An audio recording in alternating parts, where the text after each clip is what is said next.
تو یہ قیامت تک اللہ نے فرمایا میں غلبہ دوں گا.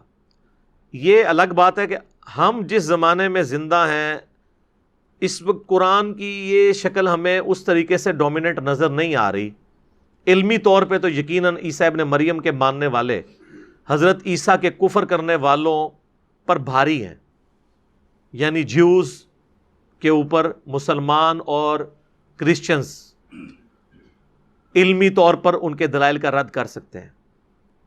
رہ گیا دنیاوی غلبہ، تو صدیوں سے کوئی شک ہی نہیں ہے کہ کرسچنز کی دنیا پہ حکومت تھی رومن امپائر کی، اس کے بعد مسلمانوں کی حکومت ہوئی، اور پھر اس وقت بھی ڈومیننٹ پلڑا تو کرسچنز کا ہے، اگرچہ وہ اس طریقے سے فالوور نہیں ہے. اور مسلمان بھی حکومت میں اس وقت پریکٹیکلی نہیں ہے. لیکن یہ ایرا ایک ایسا ہے کہ یہ ایک پوری انسانی تاریخ کے اندر ایک پورشن ہے. یہ اگر ڈومیننٹ چیز دیکھی جائے تو وہ اسی طریقے سے ہے. اور یہ آپ کو جو نظر آ رہا ہے یہ ابھی ہے. 1917 سے پہلے تک پوری دنیا کے عیسائی حضرت عیسیٰ علیہ السلام کا قاتل سمجھتے تھے یہودیوں کو، اور یہودیوں اور عیسائیوں کی جنگیں رہی ہیں آپس میں. ظاہر ہے جی، ایک گروپ جس شخص کو اللہ کا بیٹا یا معاذ اللہ مان رہا ہے، دوسرا گروپ اسے دجال مان رہا ہے. یہ دونوں ایک جگہ تو نہیں اکٹھے ہو سکتے، نعوذ باللہ. یہ تو یہودیوں نے ایسی سازش کی پھر کہ انہوں نے پوپ سے اپنا یہ گناہ معاف کروایا، کیونکہ وہاں پہ پوپ کو یہ اختیار حاصل ہے کہ وہ کسی کے گناہوں کی معافی کر سکتا ہے. تو 1917 میں انہوں نے سلطنت عثمانیہ کو توڑوا کر یہ چیز اچیو کر لی. سلطنت عثمانیہ توڑی ہی گئی ہے یہودیوں کو فیور کرنے کے لیے، کیونکہ حضرت عمر کے دور میں بیت المقدس مسلمانوں کے پاس آ گیا تھا. پہلے تو ہوئی نا جنگ یرموک، رومن امپائر کمزور ہوئی، اس کے بعد پھر شام بھی فتح ہو گیا، اور بیت المقدس کی چابیاں حضرت عمر فاروق رضی اللہ تعالیٰ عنہ کے حوالے کی گئیں.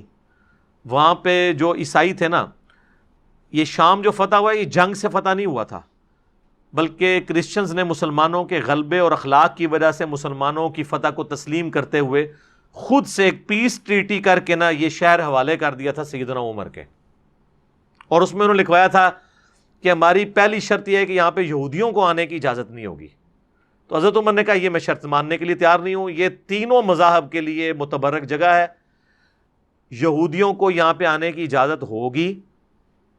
انہوں نے کہا اچھا پھر آپ یہ ہمیں گارنٹی دیں کہ یہاں پہ وہ زمینیں نہیں خرید سکتے، آئیں زیارت کر کے واپس چلے جائیں. حضرت عمر نے کہا ٹھیک ہے، یہ مجھے قبول ہے کہ یہ مسلمان یہودی عیسائی سب کے لیے اوپن سٹی ہوگا زیارت گاہ کے طور پر، یہودیوں کو ہم یہاں نہیں رہنے دیں گے. سیدنا عمر کا قیامت تک احسان ہے یہودیوں کے اوپر.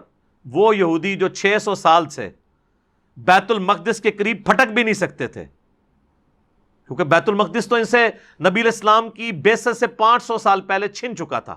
70 عیسوی کے اندر حضرت عیسیٰ علیہ السلام کے اٹھائے جانے کے آلموسٹ 40 سال کے بعد ٹائٹس نے، رومن امپائر نے حملہ کر کے تباہ و برباد کر دیا تھا بیت المقدس کو. اینٹ سے اینٹ بجا دی تھی اس کی، اور کتنے یہودیوں کو ایک دن میں قتل کر کے بعض کو قیدی بنا کے لے گیا تھا. ایک دیوار باقی تھی ہیکل سلیمانی کی، ویلنگ وال جسے کہتے ہیں، وہ جس کے سامنے یوں کر کے وہ پڑھ رہے ہوتے ہیں، آپ دیکھتے ہیں نا، دیواریں گریا اسے اردو میں ہم کہتے ہیں، وہ رو رہے ہوتے ہیں، اور اسی کو دوبارہ تعمیر کرنے کے لیے وہ پر تولتے رہتے ہیں. تو 600 سال ہو چکے تھے، دیواریں گریے، صرف باقی تھی ہیکل سلیمانی گر چکا تھا نبی علیہ السلام کی بعثت کے وقت. پھر اللہ تعالیٰ نے مسلمانوں کو غلبہ دیا. سیدنا عمر کے دور کے اندر یہ فتوحات ہوئیں. وہ اس ٹریٹی میں لکھا گیا کہ یہ اوپن سٹی ہوگا، اور یہاں پر وہ وزٹ تو کر سکتے ہیں، زمینیں نہیں خرید سکتے. پھر سلطنت اس بیچ میں آپ کو پتا ہے کچھ عرصہ کے لیے عیسائیوں کے قبضے میں چلا گیا. پھر صلاح الدین ایوبی نے دوبارہ سے حاصل کیا.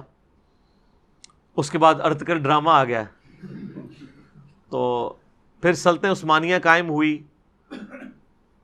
اور آلموسٹ 500-600 سال تک وہ رہی.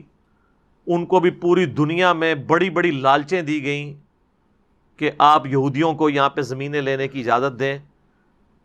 دنیا دار بادشاہ ہونے کے باوجود وہ حضرت عمر کے اس معاہدے پر قائم رہے جو عیسائیوں کے ساتھ کیا گیا تھا کہ ہم یہودیوں کو یہاں آباد نہیں ہونے دیں گے. پھر آخر میں سلطنت عثمانیہ کی اپنی غلط حرکتوں کی وجہ سے اور کچھ مخالفین کی سازشوں کی وجہ سے وہ تباہ و برباد ہو گئے دنیاوی طور پر. تو 1917 میں 1917 میں پہلی جنگ عظیم کے بعد بالفورڈ نام کا ایک شخص تھا، اس کے نام کے اوپر وہ ڈکلریشن ہوئی جس میں ان کا گناہ بھی معاف ہوا اور ان کو پہلی دفعہ وہاں پر آنے کی اجازت ملی کہ ہاں جی آپ یہاں پہ اپنی آبادی کر سکتے ہیں. 31 سال لگے ہیں ان کو جناب، پوری دنیا سے جو یہودی تھے جو کہ ٹائٹس کے حملے کی وجہ سے نکل چکے تھے 70 عیسوی میں، حضور کی پیدائش سے 500 سال پہلے. اسی میں سے کچھ قبائل آ کے مدینے میں بھی آباد ہوئے تھے اور خیبر میں، وہ نکلے وہاں سے ہوئے تھے. پھر جناب آپ دیکھ لیں کہ آلموسٹ 1300 سال کے بعد پوری دنیا سے دوبارہ وہ ڈائسپورا ان کا غریب الوطنی ختم ہوئی اور واپس آنا شروع ہوئے. 31 سال تک زمینیں خریدتے رہے اور مسلمان بھی ان کو زمینیں بیچتے رہے. آپ بیٹھ کے روتے ہیں کہ جی وہ جب یہودیوں نے قبضہ کر لیا، بھائی آپ نے خود بیچی ہوئی ہیں، اپنے آپ نو رو، انہوں نے کیوں روندے ہو؟ انہوں نے جو کچھ کیا وہ تو انہوں نے کرنا تھا. بہرحال 31 سال لگے ان کو، 1917 سے لے کے 1948 تک. 48 کے اندر انہوں نے اسرائیل کی ریاست قائم کر لی. 67 میں پوری عرب دنیا کو شکست دے کے ریاست اور بڑی ہو گئی، اور آج آپ دیکھ لیں اتنی بڑی ہو چکی ہے کہ امریکہ سے بڑی ہو گئی ہے طاقت میں. اس وقت پریکٹیکلی یہودی جو ہیں وہ چھائے ہوئے ہیں عیسائیوں کے اوپر، لیکن اوورال عیسائیوں کی سپورٹ سے وہ چل رہے ہیں. دونوں کے مفادات ایک دوسرے کے ساتھ وابستہ ہیں. خالی یہودی ابھی بھی کمزور ہیں. آج امریکہ پشت پناہی چھوڑ دے تو اسرائیل سٹرونگ نہیں ہے، ابھی بھی عیسائی سپورٹ ہے اس کو. لہذا قرآن کی آیت ابھی بھی ویلڈ ہے.